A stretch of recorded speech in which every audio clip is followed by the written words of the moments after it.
Have a very first Game Boy launched in 1989 with some issues with the battery connectors, and the main issue for us is the screen. Unfortunately has like a spot and we could not fix it. We need to replace the screen, and for that we ordered a little bit newer one, as the genuine do not exist at the moment. That will require a little bit of a modification that comes with a PCB where we connect the screen and the board. The front protection glass, which is missing on that Game Boy.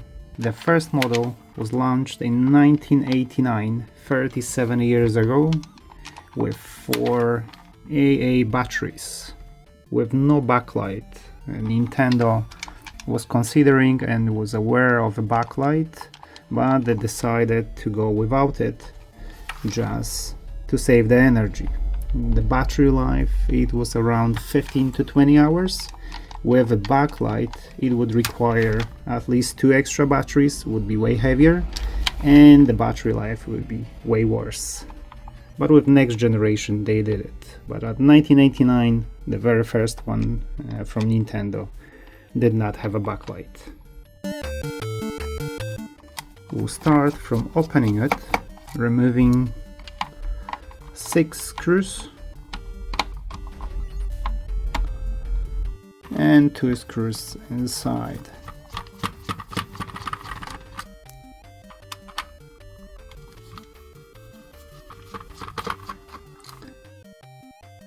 That was very first handheld from Nintendo, around 118 million units. That was a huge success.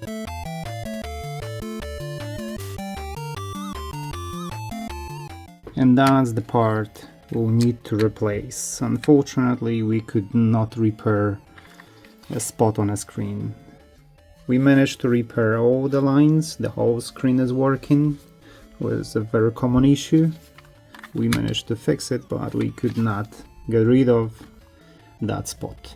The rest of the Game Boy is still in a very good condition, even after 37 years. The electronic was made a little bit different at that time. We're going to remove 4 screws holding the main PCB and a bottom jack connector, just to get the access to battery connectors. People were not removing batteries, they were leaking, and that was damaging the connectors very often. That's a very common problem with those devices because they're very old. But it's not difficult to fix. You need to push it, that pin that will allow you to remove the plate. And that's the very common problem with it. We don't want any rust inside the device.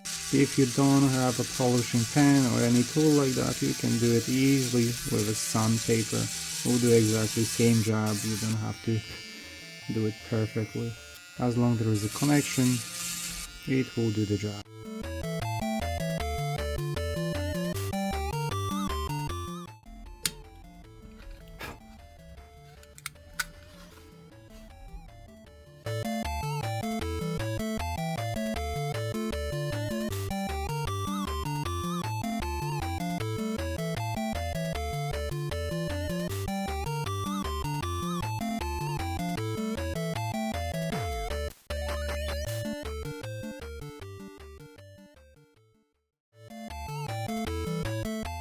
Now we can install back the PCB and the headphone jack connector.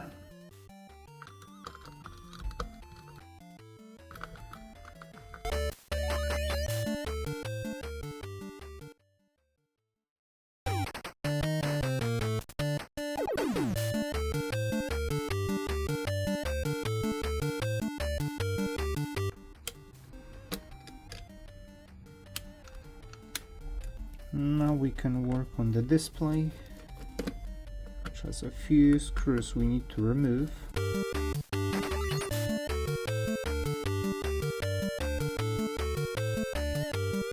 Exactly 10 in total, and we have access to the screen, and that's the part we will replace.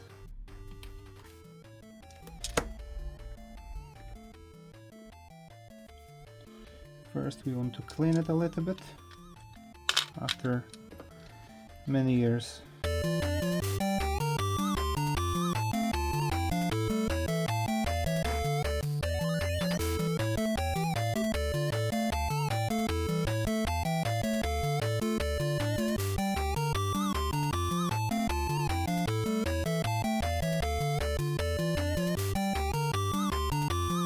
That kind of a repair, you can do it by yourself because you don't need any soldering skills or any soldering iron. You do it easily at home, which is pretty good. That's how I think the screen been designed. With the genuine screen, very often requires a solder iron, but the new one comes with a flex. Just click in. And now we'll need our new PCB, which will go right here instead of the old one.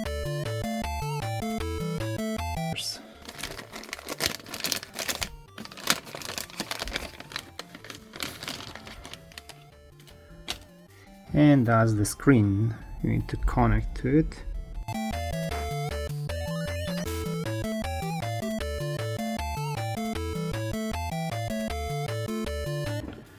That's the easiest way, and now we can connect the screen.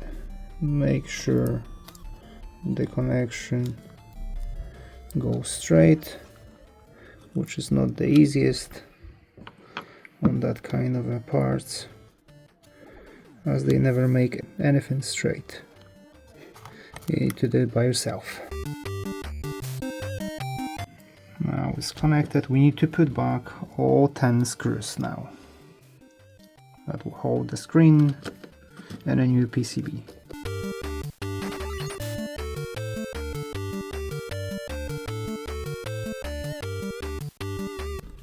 And the very last 10th screw.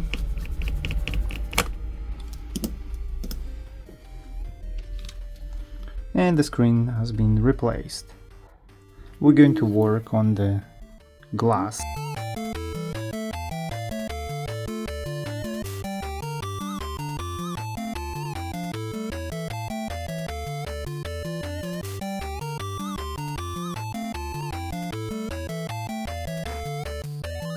Now we can connect two parts. To connect it properly, you need to do it that way.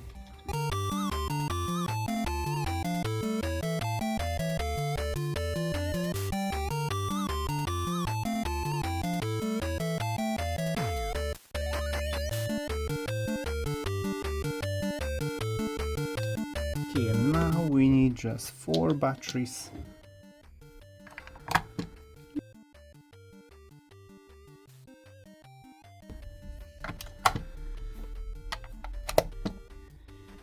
And legendary Tetris.